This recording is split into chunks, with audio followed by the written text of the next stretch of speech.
bienvenue sur ce nouvel épisode du podcast de Nakan. Greg nous a terminé la semaine dernière un hors-série sur sa préparation pour l'Ironman, et comme on aime bien l'Ironman et on aime vraiment beaucoup l'Ironman dans Nakan et on aime bien vous en parler, aujourd'hui on vous a concocté un épisode avec un superbe invité qui va nous parler de plus que de l'Ironman, de l'Ultra Ironman et même du DK Ironman. Salut à toi Mathieu. Bonjour à vous. Alors Mathieu, merci d'avoir accepté notre invitation. Juste avant de te donner la parole pour que tu te présentes, je vais quand même donner le micro aussi à mon ami Greg pour qu'il nous fasse un petit coucou et un petit coucou à tous nos auditeurs. Bah oui Hermano, salut Mathieu, moi je suis très content d'être avec vous sur cet épisode aujourd'hui dans lequel on va parler effectivement de triathlon ultra longue distance et de plein d'aspects de cette discipline si particulière. Alors peut-être pour commencer Mathieu, ce que je te propose, c'est que tu te présentes, tu nous dises qui tu es, quel âge tu as, ce que tu fais dans la vie, parce qu'il me semble que tu ne fais pas que du sport, et puis que tu fais un très très beau métier, et puis après que tu nous donnes un petit peu une explication de ton parcours sportif et comment est-ce que tu en es arrivé là. Ok, donc moi je m'appelle Iltemran Mathieu, plus connu dans le milieu du triathlon sous le nom de Herminator. C'est assez rigolo, mais c'est un surnom qui me suit depuis 22 ans. Donc, comme dit, j'ai commencé le triathlon très très jeune, sur les distances. Ouais. Moi j'étais un adolescent obèse qui pesait plus de 120 kilos à 14 ans. Et j'ai commencé par la boxe, comme il fallait que je me défoule. Et puis à la boxe, on court. Donc j'ai commencé à courir. Et puis après, j'ai fait du triathlon. Et j'ai fait Embrun. Pour le premier triathlon, j'ai fait Embrun. Et voilà, parce que j'avais vu dans un magazine. Et puis voilà. Et puis ainsi de suite. Et l'année prochaine, ça sera mon 100e Ironman à Roth pour les 22 ans. Enfin 23 ans, quoi. Et donc je suis éducateur spécialisé.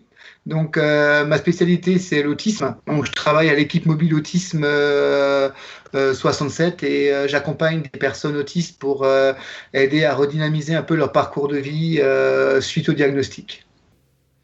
Wow, donc des journées, une vie bien chargée en plus de l'entraînement. Quelqu'un qui œuvre pour son prochain et qui a des bonnes grosses journées de boulot. Ah oui, des journées qui sont longues et éprouvantes, que ce soit avec les familles ou les personnes, mais passionnantes aussi. J'imagine. Et avant tout passionnant. Alors, on l'a dit un petit peu en introduction, tu l'as dit, tu as commencé le triathlon relativement jeune, et puis comme tu as commencé le triathlon, tu as commencé directement avec l'Embrunman. Peut-être un petit rappel de ce que c'est que l'Embrunman ? Donc l'Embrunman, c'est un triathlon mythique français. Alors aujourd'hui, je ne sais pas s'il est encore si mythique que ça, il est médiatisé toujours, mais à mon époque, donc je parle fin des années 90, quoi. L'Embrunman, c'était avec Nice, qui n'était pas encore Ironman, c'était parmi les triathlons emblématiques de France. On en parlait dans les journaux télévisés, dans les press people, et en fait j'ai découvert l'Embrunman en allant chez le médecin pour faire mon certificat médical pour courir. Et on a un magazine en France qui s'appelle VSD, donc vendredi, samedi, dimanche. Et il y avait un article sur ce triathlon de l'impossible qu'une femme avait fait avec des enfants, terminé dans la souffrance, voilà. Et du coup, il y a 3,8 km de natation comme le triathlon Ironman normal, 180 km de vélo avec 3000 mètres à peu près, 3500 mètres de dénivelé élisoire, donc un col. Et le marathon qui a changé aujourd'hui, mais qui passait dans le village d'Embrun, derrière le camping, en plein cagnard, des allers-retours. Donc c'était considéré comme un des triathlons les plus durs au monde, un genre de mythe à la française, avec un triathlète qui s'appelait Yves Cordier à l'époque, qui était un des triathlètes français qui avait fait des très bonnes places à Hawaï. Et du coup, il l'a gagné des années de suite. Donc, remontant à cette époque, c'était un peu un mythe. Donc voilà, et pourtant je déteste grimper, je déteste la montagne. Et un pont c'est un col, mais voilà, je l'ai quand même fait plusieurs fois et voilà. Bon, Greg, toi qui te préparais pour l'Ironman cette année et puis qui en a déjà quelques-uns à ton actif, Embrun, c'était pas un des triathlons qui te pendait le nez, sur lequel tu aurais bien voulu concourir ? Écoute, il y en a beaucoup des Ironman sur lesquels j'aimerais concourir. Malheureusement, j'ai Je pense pas que dans ma vie j'en réaliserai 100 comme Mathieu va réaliser son 100e pour son prochain. Donc voilà, je sélectionne et puis je prends un petit peu ce qui m'est entre guillemets accessible. Et Embrun pour moi, pour avoir fait l'Isoard sans avoir nagé avant et sans avoir couru après, je trouve que c'est déjà un joli col à grimper. Alors sur un vélo de triathlon en mode compétition, ça doit vraiment être quelque chose. Pourquoi pas un jour, mais en tout cas pour l'instant c'est pas au planning des prochaines années. Comme je disais, ça fait partie pour moi des 3 triathlons à Ironman, format Ironman à faire dans sa vie. Pour moi, ça fait partie Ambraman pour le mythe, Lanzarote pour sa beauté, parce que ça restera pour moi un des plus beaux Ironman au monde, Lanzarote, et puis Roth pour le public et l'ambiance. Pour moi, c'est les 3 qu'il faut accessibles à faire, quoi. Toi, t'étais sur Lanzarote, Greg, si je ne m'abuse. J'ai effectivement fait 2 fois Lanzarote, ouais. Je rejoins Mathieu. Alors, il est extraordinairement exigeant parce que cette île, elle est exigeante, mais c'est vrai que c'est un panorama qui est magnifique. Et puis, ouais, c'est vraiment une course. Autant la natation que le parcours vélo sont vraiment incroyablement magnifiques dans leur style, hein, parce que l'île, elle est volcanique, c'est de la roche à vif quasiment sur 180 bornes de vélo. Mais par contre, c'est des paysages absolument magnifique. Ouais. Et puis l'esprit est spécial. Tu as encore le parc à vélo à l'ancienne au bord de la mer. Tu as encore les Allemands qui arrivent avec leur vélo 650 de l'époque, qui côtoient les tout nouveaux. Enfin, c'est encore un Ironman un peu à la Roots, porté par Kenneth, l'organisateur qui est là depuis les débuts, enfin qui a connu le premier Hawaï, donc enfin un des premiers Hawaï. Donc c'est énorme. C'est vrai. C'est un moment unique quand même de participer à l'Ironman de Lanzarote. Ouais, alors moi personnellement, je suis encore jamais monté sur Ironman et je crois que vu mon état en ce moment, je vais finir par faire un trait dessus parce que j'en ai assez de faire souffrir mes proches. Mais c'est vrai que j'ai déjà assisté, enfin j'ai déjà accompagné des amis sur des Ironman et déjà le mythe Ironman, enfin participer à une course Ironman, c'est déjà quelque chose. Mais de ce que vous expliquez sur Embrun, sur Roth et sur Lanzarote, ça doit être quand même des épreuves fortes en émotion, non ? Après l'Ironman, c'est ce que je dis toujours, c'est accessible à tout le monde, même avec peu d'entraînement. Tout dépend son ego et à quelle place on veut se placer. Je veux dire, moi, quand je suis retourné à Lanzarote, c'était après 3 ans d'inactivité triathlétique. J'ai fait 3 ans de muscu, sport de combat. C'est des copains qui m'ont réinscrit. J'y suis allé. J'avais nagé une fois avant, dont le mercredi, pour découvrir le parcours natation. J'avais roulé 2 fois, j'avais couru 1 fois. Hein. Donc, je l'ai terminé à 10 minutes du temps délai. Mais je l'ai terminé. Il faut juste, voilà. Je pense qu'un Ironman, c'est accessible à tout le monde. La prépa n'est pas si énorme que ça. Il faut juste être clair avec soi-même et en savoir combien de temps tu vas le finir. C'est sûr que si tu veux être en moins de 10 heures, c'est pas en t'entraînant 6 heures par semaine que tu vas le faire. Quand j'ai fait 9h40 à Roth, je m'entraînais quand même des semaines entre 20 et 30 heures de moyenne. Ouais. Je pense que tout le monde se rendra compte de ce que c'est que s'entraîner 20 et 30 heures. C'est énorme. Une semaine, c'est faisable, mais à côté, il y a effectivement, comme tu le dis, hein, il y a le travail, il y a la famille, il y a tout le reste. Et puis, 1 semaine, c'est faisable, 2 semaines, c'est faisable, mais les enchaîner les unes après les autres, les semaines, c'est pas facile. C'est ça. Moi, je tournais en moyenne à l'époque, hein, quand j'ai fait championnat d'Alsace de duathlon avec le club vélo, je tournais entre 15 et 20 000 bornes de vélo par an. Je faisais énormément de vélo. J'ai jamais été nageur, hein, je suis nul. Hein. Moi, je nageais 1 fois par semaine pour sortir en 1h03 ou 1h04, ça me suffisait. Voilà quoi. Mais ça prend. Bon, je pense qu'il y a plein de gens qui nagent 3 à 4 fois par semaine qui aimeraient sortir en moins d'1h10. Ouais. Donc 1h04, ils signeraient tout de suite. Hein. Et je suis un gros bourrin. Hein, quand les gens me disaient, un Allemand avait dit au double Ironman, il m'avait dit ma natation n'est pas conventionnelle, mais bon, ça avance. Ouais. Peu importe le style, pourvu que le résultat soit là. Ouais, je sais pas, mais je suis pas beau à avoir nagé en tout cas. Alors ça tombe très bien parce que tu commences déjà d'emblée en nous parlant de double Ironman. On voulait placer avec Greg cet épisode sous le signe du pourquoi. Alors déjà, pourquoi faire un Ironman ? Je pense qu'on l'a déjà éludé, on a déjà étudié le sujet en long, en large et en travers avec Greg, donc on va peut-être pas revenir dessus. Par contre, pourquoi enchaîné plusieurs Ironman, du double, du triple jusqu'au DK. Déjà, est-ce que tu peux nous définir ce que c'est que le double ou le triple ou même le DK Ironman? Et puis, on aimerait bien essayer de comprendre pourquoi en fait. Ok. Donc, l'ultra, il y a même une fédération qui existe d'ultra triathlon. Qui est codifié avec des points sur les courses. Il y a différents challenges dans le monde avec différentes courses. C'est en train de plus en plus de se structurer. Ça part sur le principe des multiples d'Ironman. Donc ça existe depuis très longtemps. Le triple Ironman de Lenzan, qui est une épreuve qui va fêter, il aurait dû fêter ses 30 ans l'année prochaine. Donc du coup, avec le Covid, il fêtera ses 30 ans dans 2 ans, parce que cette année, ils n'ont pas pu le faire. Donc ça fait quand même 30 ans. Mine de rien, c'est long. Voilà. Les gens sont partis sur l'Ironman et ont multiplié par 2, 3, 5 et 10 les distances. Donc, c'est facile. Pendant très longtemps, ça a été des multiples. Donc, quand vous faites un double Ironman, vous nagez 7,6, vous roulez 360 et vous courez 84, le triple, 300, quelque chose. C'est ça. Le triple, ça fait 11,9, 540, 120. Voilà. Et le DK, qui était on va dire un peu le Graal, le championnat du monde, se passait en Suisse et c'était 38 800 420. Et du coup, on avait une culture française assez intimiste et méconnue avec des grands champions de DK Ironman. On avait Guy Rossi, qui est un Alsacien qui a fait toutes les Coupes du Monde et qui a fait ça déjà il y a 25 ans. On avait Emmanuel Connereau qui était en équipe de France de 24 heures, qui a fait le championnat du monde de 24 heures, qui faisait ça, un Alsacien aussi. Et voilà. Depuis quelques années, il y a une nouvelle discipline du DK, des courses ultra qui sont arrivées. C'est ce qu'on appelle les days. Donc, ça se fait à partir du quintuple et du DK.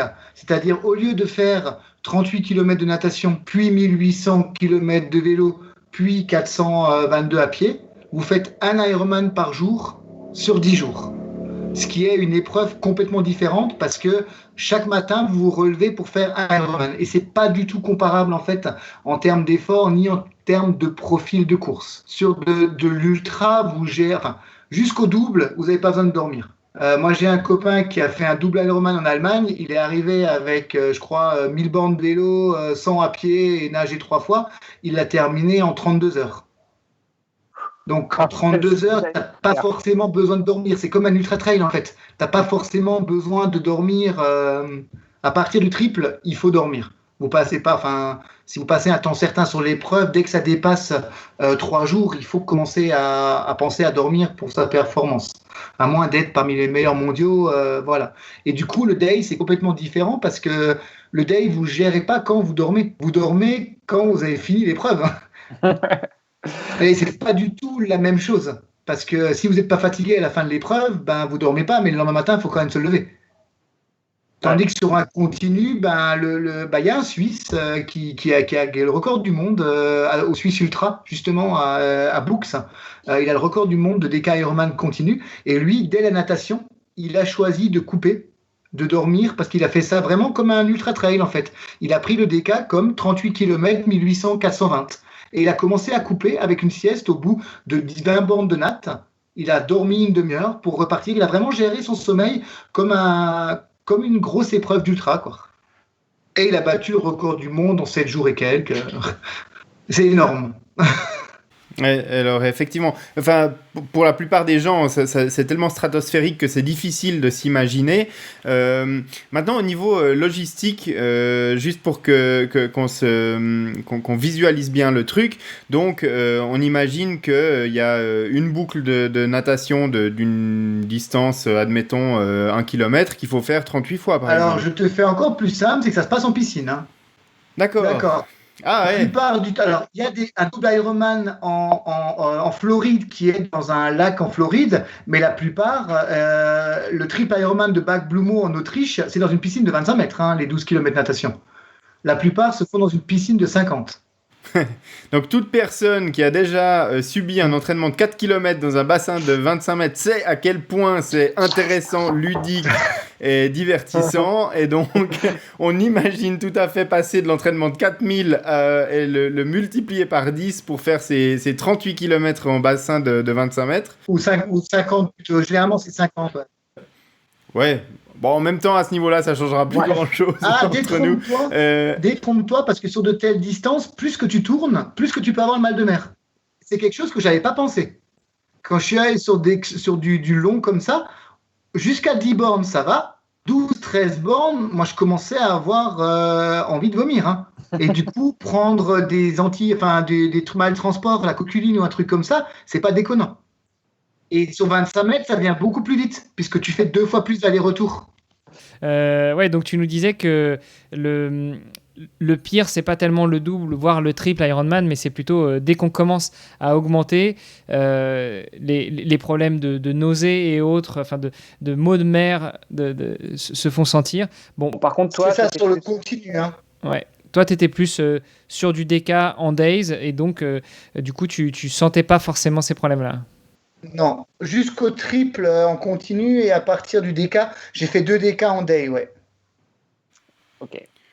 Ok, donc 10 jours consécutifs avec un Ironman tous les jours. C'est exactement le même parcours, les 10 jours de suite ? Alors, pour t'expliquer, moi je l'ai fait 2 fois à Boux en Suisse, avec l'équipe du Suisse Ultra qui a organisé ça, qui est une équipe de passionnés d'ultra triathlon. Hein. L'organisateur, je crois, a déjà fait 5 ou 6 DK continus au Mexique, enfin un peu partout.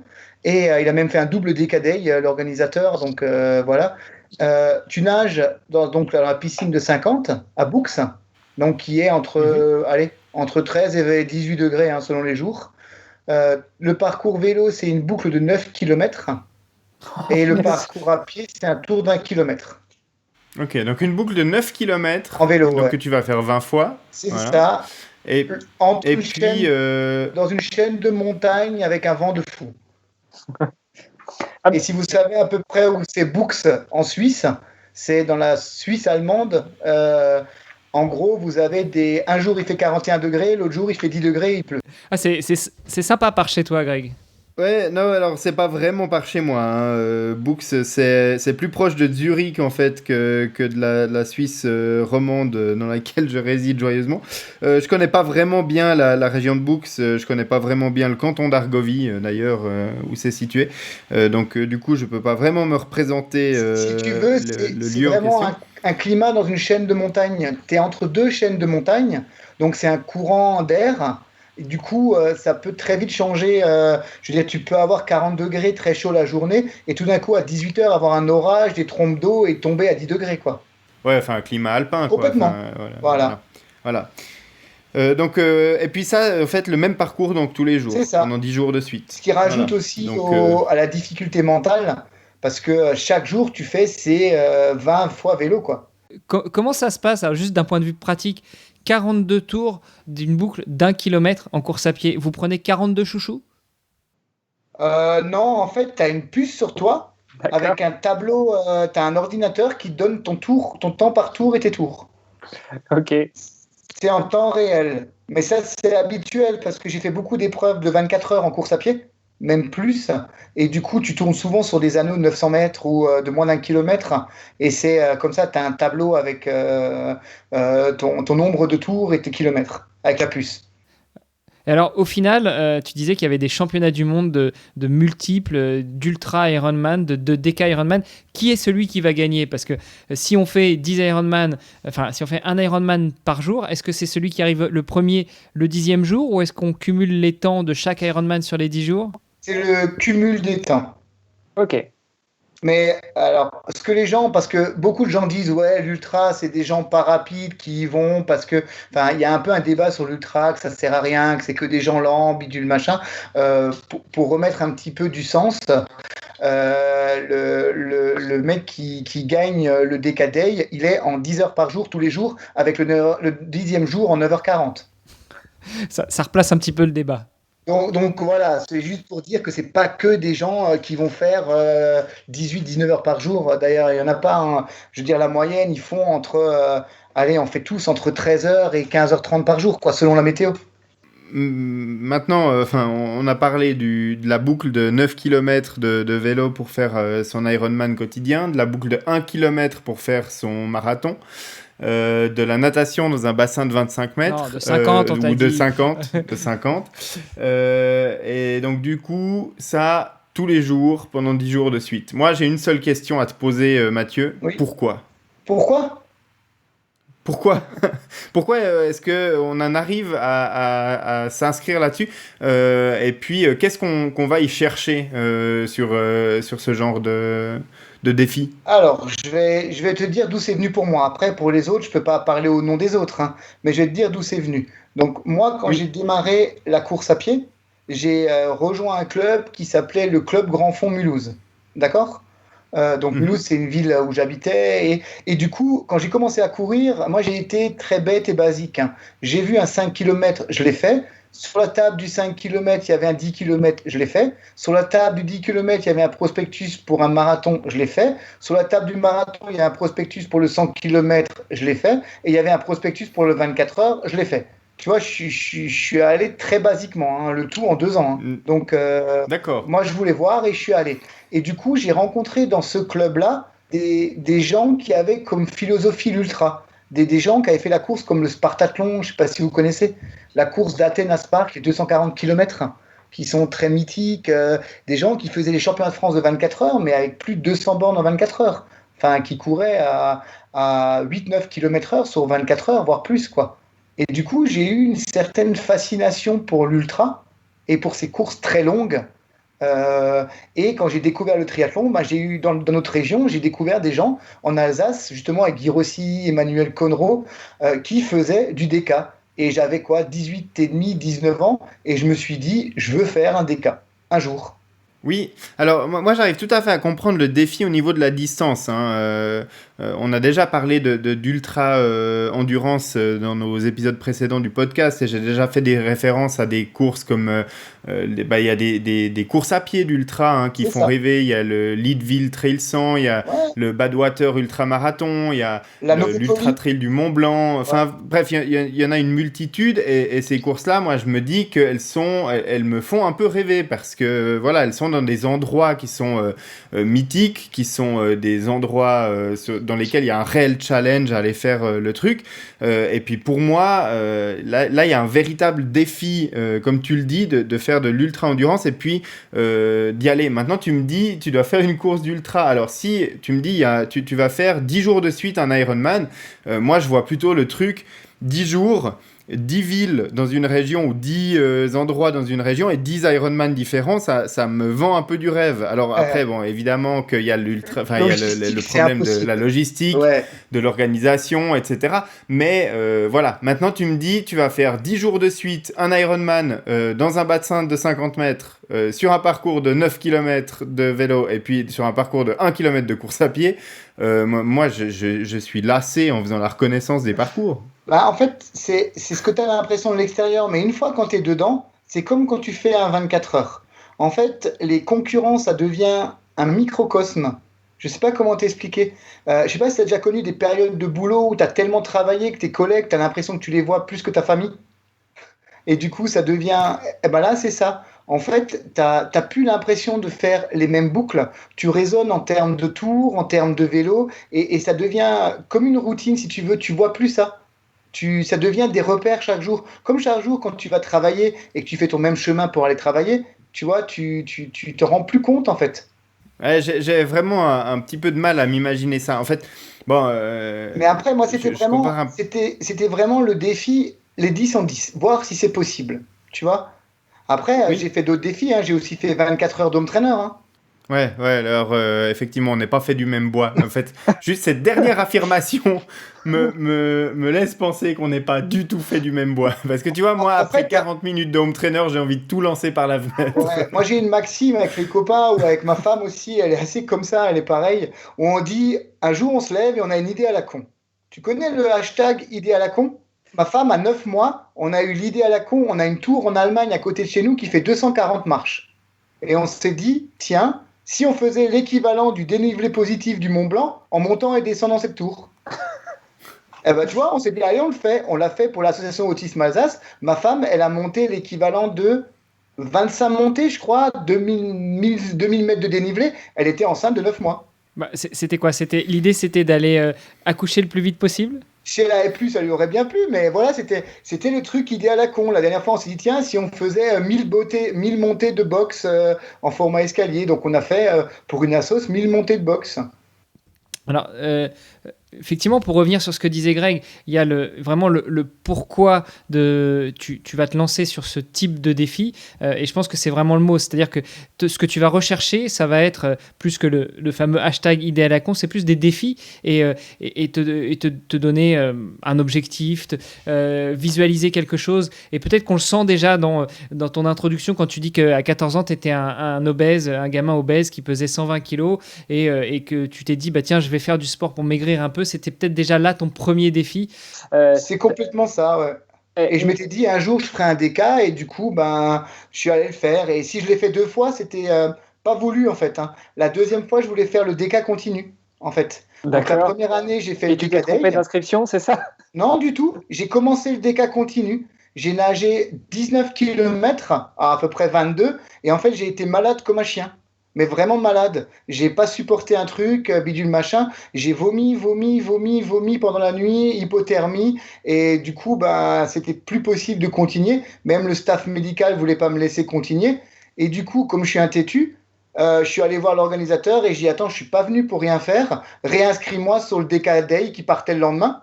Donc en fait, j'ai arrêté de nager après la nuit, je crois, à 10h. J'ai dormi l'après, mais le lendemain matin, je partais sur le DK Day. Ouais, donc j'ai nagé 22 bornes et j'ai repris le lendemain à 3,8 quoi. Bon, disons que c'était l'échauffement. Ouais, non, mais c'est quelque chose que je ne referai plus. Enfin, un DKD, je l'ai fait, je le referai pas. Enfin, je sais pas comment t'expliquer. C'était un défi, comme tu dis, je l'ai fait. J'irai pas le refaire, tu vois. Alors. Ok, ça te redonne une dimension humaine en fait, ouais. À ce moment précis où tu dis ça.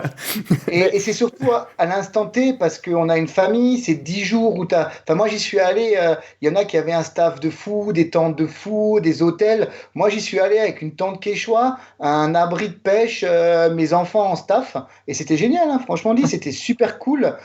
Mais voilà, la deuxième année, j'avais pas de tente, j'ai dormi dans la tente de l'organisation, il faisait 10 degrés la nuit quand il pleuvait avec les gamins, enfin voilà quoi. C'était mon père malade d'un cancer qui est venu me faire comme une rédemption mon staff.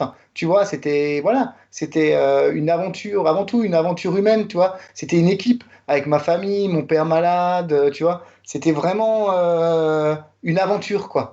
Et alors justement, pour continuer dans la question de Greg, vraiment le pourquoi, qu'est-ce que, en dehors du défi, parce que j'imagine qu'il n'y a pas que le défi, mais qu'est-ce que tu vas aller chercher? Pourquoi viser des défis aussi longs ou aussi difficiles, aussi endurants? Est-ce que c'est pour te prouver à toi-même que tu es capable de faire ça? Est-ce que c'est, comme tu l'as dit, pour soutenir des associations? Et c'est vrai que pour soutenir des associations, bah, quel est le meilleur moyen? C'est peut-être de se lancer des défis à la con qui vont faire parler de toi, qui vont faire le buzz, qui vont faire que les gens vont dire « Ah tiens, lui il a l'air sympa, allez on va filer 10 balles parce que son défi il a l'air marrant. » Qu'est-ce qui va te motiver? Alors ça a énormément évolué. On va dire que je suis passé par plusieurs phases dans le triathlon. Je suis passé par la phase découverte, où je suis allé faire tout et n'importe quoi. J'ai fait Embrun, le lendemain, j'ai fait la traversée du lac de Serpenson à nage de 10 bornes. Une semaine après, j'étais faire la cyclosportive. Une semaine après, l'Ironman de Gérardmer. Une semaine après, les 5 km que j'ai gagnés, puis les 24 heures de Mulhouse, tu vois. Et après, quand j'ai vu, je commençais à pouvoir faire des temps. J'ai un record sous les 16 minutes au 5 sur route. Je crois que j'ai fait 15-25 ou 15-30 sur route à l'époque. Je me suis dit, je cherchais un temps sur Ironman. Et si tu veux, j'ai fait 3e dans ma catégorie d'âge à l'Ironman de Gérardmer, tout jeune. Et j'ai pas pu récupérer un slow ou quoi que ce soit. À l'époque, pas d'argent, rien. Et après, j'ai cherché pendant des années la qualif à Hawaï, mais j'avais pas le niveau, si tu veux. Je plafonnais entre 9h30 et 9h40. Et il fallait à l'époque déjà faire 9h20 costaud, quoi. Et comme j'ai toujours beaucoup travaillé en internat avec des nuits, des matins, avec des personnes handicapées, j'ai jamais réussi. Donc il y avait ce moment donné où je vivais, je dormais, je mangeais triathlon. Avec des copains qui vivaient, mangeaient, dormaient triathlon. Tu vois? Jusqu'un jour où j'en ai eu ras-le-bol. Et quand je suis revenu dans le tri, après les années de sport de combat, enfin 3 ans, c'était plus pour essayer de retrouver un plaisir.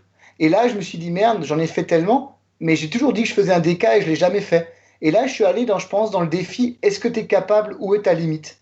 Tu vois? Et du coup, j'ai fait le DK Day, je l'ai terminé, et j'étais très content, mais une fois que j'ai passé la ligne d'arrivée, je me suis dit, ouais, et quand tu l'as fait? Et c'est quoi la suite? Si tu veux, le souvenir que je garde de mon arrivée au DK, c'est que mon entraîneur de toujours a détraversé la Suisse pour venir faire les derniers tours avec moi. Et que mes enfants étaient là, et c'est ce que je garde, tu vois, c'est même plus le défi que je garde. Et la deuxième année, j'étais frustré, donc mon ego a fait que je suis passé du continu au day. Mais c'est pour ça que je te disais, maintenant c'est fait. Et entre-temps, ben, j'ai rencontré ma femme, j'ai changé complètement de vie. Et maintenant, comme tu disais, j'ai eu une certaine popularité, entre guillemets, hein, parce que le mot popularité veut rien dire, mais avec beaucoup de gens qui suivent. Et justement, de faire des défis comme ça, ben, le jumelé à des associations, j'ai vu que ça permettait aux gens de se mobiliser et de non seulement de donner quelque chose, mais de faire parler de handicap, de difficultés, de différences, tu vois. Et du coup, je suis beaucoup plus là-dessus maintenant. Voilà, quoi. D'où aussi l'Ironman que j'ai fait avec 20 à Roth, avec Iron to Men. Alors justement, est-ce que tu peux nous en parler un petit peu? Parce que je m'étais prévu un petit créneau pour te laisser la parole là-dessus. Je trouve que c'est vraiment une belle chose, un beau geste. Écoute, le micro est à toi. Dis-nous en plus. Alors, Iron to Men, c'est tout bête. Quand on parlait d'ultra, hein, c'est lié à l'époque où je te parlais de gens qui me fascinaient pour l'ultra. Il y avait encore une fois un Alsacien qui était un des premiers à faire les doubles et les triples Ironman. Il s'appelait Yves Forburger. Je l'ai rencontré sur un 24 heures à Mulhouse. Moi, j'avais 22 ans, lui, il en avait 16 de plus. Et en fait, c'était un 24 heures où il a plu 22 heures sur 24. Inondation dans toutes les campagnes chez nous, hypothermie. Et on a terminé ensemble comme des rats crevés à 140 bornes en 24 heures, mouillés, dépités, fatigués. Et ce mec, je me suis toujours dit, oh mec, il faut que je le rencontre parce que c'est un des pionniers qui a fait l'ultra. Et il allait acheter des chaussures chez mon sponsor à l'époque. Et je voyais mon sponsor qui me disait, ah mais Yves, je l'ai vu, mais il a arrêté parce qu'il a une grave maladie. Et tu sais comment c'est la vie. Tu te dis, oh merde, le pauvre gars, quoi. Mais tu vas pas chercher plus loin. Et en fait, le hasard de la vie fait que mon kiné que j'ai rencontré à la salle de CrossFit, eh ben, il soignait Yves. Et il m'a fait, ah, mais j'ai parlé que tu faisais le DK Ironman à Yves, il veut absolument te voir, il se rappelle de toi et tout. Je fais, mais bien sûr, ça me fait plaisir et tout. Et du coup, ben, je te parle de ça 14 ans plus tard, hein. Je retombe nez à nez avec Yves, donc j'ai quitté un mec 65 kilos qui courait 185 km en 24 heures, à un mec qui en faisait 120 dans un fauteuil, qui péniblement essayait de faire 2 pas avec un déambulateur. Et là, ça m'a fait, je me suis dit, putain, enfin, je bosse déjà dans le handicap et je sais que les trajectoires de vie peuvent être compliquées et dures, mais là, je me suis dit, tiens, c'est pas possible, quoi. Et du coup, il parle, il me dit, mais j'ai toujours rêvé de faire le DK, c'est la seule chose que j'ai pas pu faire. J'avais fait Roth 3 fois, ben, on avait fait Roth ensemble d'ailleurs. Et puis là, je me suis dit, je lui ai dit comme ça le premier jour, hein, je dis, mais ça te dirait que je t'emmène faire un Ironman? Et il me dit, mais t'es con, toi, c'est pas possible. Je dis, si, je te jure, on y arrivera. Et du coup, ben, le lendemain, j'ai écrit avec un ami à Roth. L'organisateur, il me dit, si vous venez, je vous offre 2 dossards, vous êtes hébergés et tout. Donc c'est parti comme ça, quoi. On a fait une campagne participative avec des sponsors parce que le vélo n'existait pas. Parce que comme il fait plus de 100 kilos, il n'y a aucun vélo pour personnes handicapées de plus de 65-70 kilos qui existe. Donc on a toqué à toutes les portes avec beaucoup de refus jusqu'à trouver un ingénieur allemand qui nous a modifié entièrement un vélo avec le fauteuil devant pour pouvoir le faire.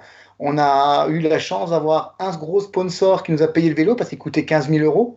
On a eu un fauteuil course parce qu'au début on a couru avec son fauteuil tout pourri. J'ai couru un semi par -4 avec lui, avec un fauteuil tout pourri en 1h55, quelque chose comme ça, par -4 degrés. Je l'avais emmitouflé dans les couvertures de survie et une veste de la DDE. Et du coup, 2 mois après, on a eu le fauteuil course spécial hippocampe. Et 7 mois après, on était à l'Ironman de Roth, qu'on a fini en 17 heures. Ouais, et du coup, magnifique. C'est une des seules personnes qui a fini Roth en valide. Je crois qu'il a mis 11h30 et qui, 14 ans plus tard, a passé la ligne en fauteuil, poussé par quelqu'un, mais qui a repassé la ligne. Magnifique, très beau défi, mais finalement, c'est ce que je te disais un petit peu tout à l'heure, c'est que j'ai l'impression que ce qui transpire chez toi, c'est pas uniquement le défi, c'est aussi cet aspect humain, ce don de soi que tu fais quand tu te lances dans un défi sportif. Ouais, et puis je me dirais surtout, c'est l'injustice que j'aime pas, tu vois. Je veux dire, de quel droit il fait plus un Ironman, tu vois. Et si ça avait été possible, mais ce l'est pas, son rêve c'était un DK, je l'aurais emmené sur un DK. Hein. Mais ça, c'était pas possible. Ça paraît peut-être un petit peu plus compliqué, quoique un DK Ironman sur des days. Non, impossible. Honnêtement, j'ai fini Roth. Encore aujourd'hui, je sais pas comment j'ai fait. C'est le défi physique le plus dur que j'ai fait. À Roth, il y a une montée assez en faux plat, montant, c'est rien. J'ai mis 1h30 à la montée avec lui. Je veux dire, j'ai terminé dans un état d'épuisement tel que j'ai eu de la fièvre 2 jours après, quoi. Je veux dire, aujourd'hui, on est invité sur des courses, on est invité sur des petits triathlons. Un triathlon distance, enfin court distance, on met 2 heures, on met 3 heures, 3 heures et demie, quoi. Et l'effort, il est immense. Donc, je sais même plus comment j'ai fait à l'époque, enfin à l'époque, il y a 2 ans, pour le faire. Et voilà, donc c'est juste pas imaginable. Hein, j'ai donc, laissé quelques plumes. Hein, j'ai la sciatique qui est laissée. Voilà. Parce qu'il faut voir que le vélo, c'était quelque chose, quoi. Toute personne qui a déjà terminé un Ironman, je veux dire, normal hein, pour soi, sait à quel point c'est des distances qui sont éprouvantes et à quel point à la fin on est cassé et combien de temps il faut pour récupérer.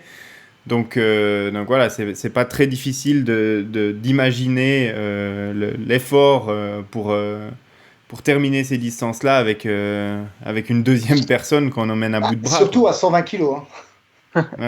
mais alors, Du coup, on en revient encore une fois à cette question de Greg. Mais pourquoi? Alors, tu nous l'as dit, pour combattre l'injustice, pour soutenir ton ami qui ne pouvait plus en raison de ses problèmes. Mais qu'est-ce que tu vas encore chercher en plus derrière tout ça? Écoute, honnêtement, je sais pas. Là, c'était vraiment, je trouvais ça injuste et je me dis, je peux le faire. J'avais déjà fait un DK Ironman Day. Je dis, si je suis capable de faire un DK Ironman Day, je peux pousser quelqu'un. Tu vois? Et je me suis dit, tu connais Spider-Man? L'oncle Ben, il disait, un grand pouvoir implique de grandes responsabilités. Eh bien voilà, c'était ton grand pouvoir à toi. En fait, maintenant, tu n'as plus grand-chose à aller chercher pour toi. Maintenant, si j'ai bien compris, maintenant, tu vas le chercher pour les autres. C'est ça. Et puis le partage aussi. Tu vois, là, je pensais plus refaire un Ironman officiel, puisque je fais souvent des épreuves en off maintenant, parce que quand tu as 4 enfants, le prix d'un Ironman, c'est quand même très cher. Ma femme aime bien le triathlon aussi, donc si maintenant je vais l'emmener découvrir Lanzarote, c'est 1200 € à deux. Avec 1200 € à deux, on offre une semaine de vacances à nos enfants à la montagne. Hein. Ouais. Tu vois, enfin, Ouais. le budget rentre en ligne. Et en fait, ma femme, elle m'a offert Roth l'année prochaine parce que j'avais qu'une envie, c'est de pouvoir faire un Ironman avec elle et de le finir avec elle, de partager ça, tu vois. Quel que soit le temps, hein. Je veux dire, son temps, ça sera le mien, ou il faudra peut-être qu'elle m'attende, hein, parce que maintenant, elle devient bonne aussi. Hein. C'est peut-être moi qui va galérer à la suivre. Donc ça, c'est un des objectifs qui te reste, de terminer un Ironman avec ta femme. C'est ça.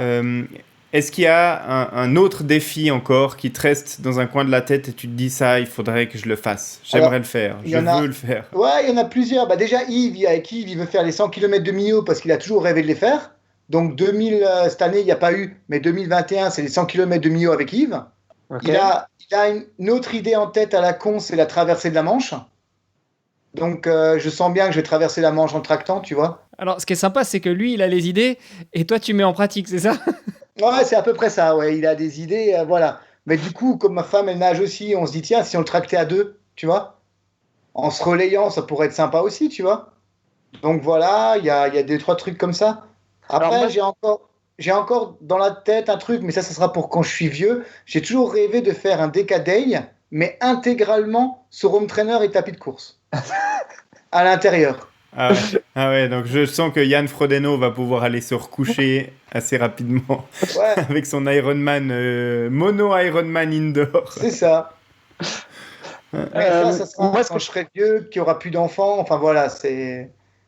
Alors moi, ce que je propose, c'est que s'il y a nos auditrices, nos auditeurs qui t'ont apprécié et qui apprécient le défi, et puis surtout l'abnégation que tu mets pour te mettre au service des autres, et ben, s'il y en a qui sont du côté de l'Alsace et qui veulent aussi faire plaisir à Yves, que vous passiez des petits coups de relais de temps en temps, que ce soit pas tout le temps Yves qui ait une idée et toi qui mettes en pratique. Est-ce que ça te va comme proposition, Mathieu ? Ah, ça me va. Et surtout que si les gens d'Alsace nous écoutent et puis beaucoup ont connu l'aventure Iron to Men, de se dire que c'est pas seulement un phénomène de mode, parce que c'est quelque chose. Enfin, cette aventure-là m'a appris ça aussi. On a été très médiatisé. Ça a fait beaucoup de bien à Yves parce qu'il faut voir qu'il était actif dans tous les clubs. Et du jour au lendemain, avec sa maladie, il s'est retrouvé seul avec sa famille. Là, avec l'Ironman, on s'est retrouvé avec plein de personnes autour de nous, dont autour de lui. Et une fois que ça a été réussi, notre société est un peu une société qui consomme, tu sais. Et du coup, on a réussi, fini. Tu vois ? Et Yves, il a eu beaucoup, beaucoup de soucis avec ça. C'est qu'il s'est retrouvé avec plus rien. Et il en a enclenché presque il a enclenché une dépression par la suite, hein, avec une boulimie. Heureusement, il a été hospitalisé, il est reparti de plus belle. Et aujourd'hui, cette année, on a couru les premiers 5 km qu'on a courus. Cette année, on les a recourus, je l'ai poussé 2,5 km et il a marché en déambulateur 2,5 km. Mais si j'ai envie de dire aux gens, c'est prenez des nouvelles. On a une page Facebook, les gens peuvent écrire à Yves et ça lui fera plaisir, quoi. Moi, personnellement, tu m'as coupé le souffle et je ne sais pas quoi rajouter de plus à cet épisode magnifique. Je ne sais pas ce que tu en penses, Greg. Bah, écoute, on a parlé un petit peu de tout le chemin de Mathieu qui l'a amené, comme il le disait, depuis son enfance jusqu'au sommet de l'Izoard sur son Ambraman, et puis ensuite à trouver des prospectus de partout. Mais qui c'est qui les a mis là d'abord, ces prospectus? C'est une conspiration, je pense. Voilà. Et puis que petit à petit, t'es passé du 5 au 10, au marathon, aux 24 heures, aux 100 km, à l'Ironman, au Deca Ironman, et puis après à Roth en duo avec Yves. Un petit peu dans l'esprit du film. C'est ça. C'était quoi? De toutes nos forces. Ouais. Voilà, exactement. Donc pour les personnes qui l'ont pas vu, je pense que ça vaut la peine d'aller regarder. Vous avez pas fait de film, mais dans l'esprit c'est un peu la même chose, mais sauf que c'est pas un enfant de 60 kilos. Ouais. C'est ça. Ouais. Et en fait, on a une page, les vidéos sont disponibles sur YouTube. Si tu tapes Iron to Men sur YouTube, on a eu la chance d'avoir des journalistes régionaux qui nous ont suivis à Roth, qui ont été charmés par le projet et qui ont eu la possibilité de venir nous filmer à Roth. Et c'est vraiment un reportage de l'intérieur qui est très très bien fait et qu'on a sur YouTube. Il suffit de taper Iron to Men et vous l'avez. Et c'est chouette, quoi. Et surtout, ou alors dans les notes de l'émission de ce podcast, on mettra aussi tous les liens qui pointent vers ces liens-là. Et ce que j'ai trouvé chouette aussi, c'est qu'on a montré à pas mal de personnes que c'était possible. J'ai des parents qui m'ont appelé pour dire maintenant je sais que je vais essayer d'emmener mon gamin. Là, le week-end dernier, on a une fille qu'on a rencontrée, que sa maman pousse en fauteuil, qui s'achète un vélo. Donc, on a fait une épreuve pour lui aider à financer un vélo. On s'est mariés l'année dernière et plutôt que de faire un grand mariage à la noix, là, avec plein de dépenses, on a fait un footing participatif avec une cagnotte et on a offert un fauteuil course à un frangin qui emmène son frère handicapé sur les courses. Donc voilà, c'est aussi le message qu'on a porté. C'est comme le film de toutes nos forces ou la Team Hoyt au Canada qui avait fait l'Ironman d'Hawaï avec son fils. C'est que je pense qu'il faut arrêter de se poser des questions et puis y aller, quoi. Il faut pas. Si tu as envie, c'est ce que je te disais tout au début quand tu me dis je pense qu'un jour je monterai peut-être sur Ironman. La vraie question à te poser, c'est est-ce que tu as envie de le faire? Si tu as envie de le faire, fais-le. Après, non mais c'est vrai, tu as envie de le faire comment? En ayant un temps pour ton ego ou juste pour te dire un jour, j'ai terminé un Ironman? Si tu dis j'ai terminé un Ironman, tu as 15 heures pour le faire. Ouais, non, c'est absolument vrai. Tout dépend. Mais les gens qui me disent oh, j'y arriverai jamais, c'est pas vrai. Moi, à Lanzarote, quand je suis retourné sans avoir d'entraînement, j'ai roulé à côté de mères de famille en surpoids, en trifonction. Elles l'ont terminé, quoi. Au mental, hein. J'ai beaucoup de respect pour ces coureurs de derrière. Tu sais ce qu'on appelle les night finishers. Ouais. Ils ont une abnégation mentale impressionnante, quoi. Hein. Ils n'ont pas forcément le temps de s'entraîner à bloc. Ils ont une famille et tout, mais tu retrouves la personne vieillissante, tu retrouves la mère de famille qui n'a pas forcément le temps, mais elles ont un de ces mentales. Hein. Elles lâchent rien.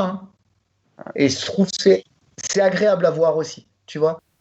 Je pense que ça fait une magnifique conclusion. Il faudra que Greg, puisque c'est toi qui vas avoir la charge de nous préparer cet épisode et puis de le diffuser, que tu nous mettes toutes les notes toutes les notes dans les notes de l'épisode, tous les liens dans les notes de l'épisode pour que nos auditeurs aillent suivre tout ça et puis aillent évidemment encourager Mathieu et Yves pour leur prochain défi et éventuellement filer un coup de main comme on l'a dit tout à l'heure si jamais il y en a qui veulent se relayer pour soutenir Yves et puis j'imagine tous les autres Yves qui existent un petit peu partout. Voilà, bah écoute, ce sera fait, hein. Les auditeurs retrouveront tous les liens dont on a parlé dans cet épisode dans les notes de l'émission. Donc ils vont se rendre sur podcast.nakan.ch, ils vont chercher dans la saison 2 l'épisode en question et puis là-dedans, dans le descriptif de cet épisode, il y aura tous les liens vers les vidéos YouTube et puis vers les endroits où ils peuvent se renseigner par rapport à ces différentes épopées. Bah écoute, Mathieu, merci beaucoup pour ton temps, merci beaucoup pour tout ce que tu as partagé avec nous et puis tout ce qu'on peut te souhaiter, je crois, c'est bonne chance pour la suite et gardons le contact, comme tu l'as dit.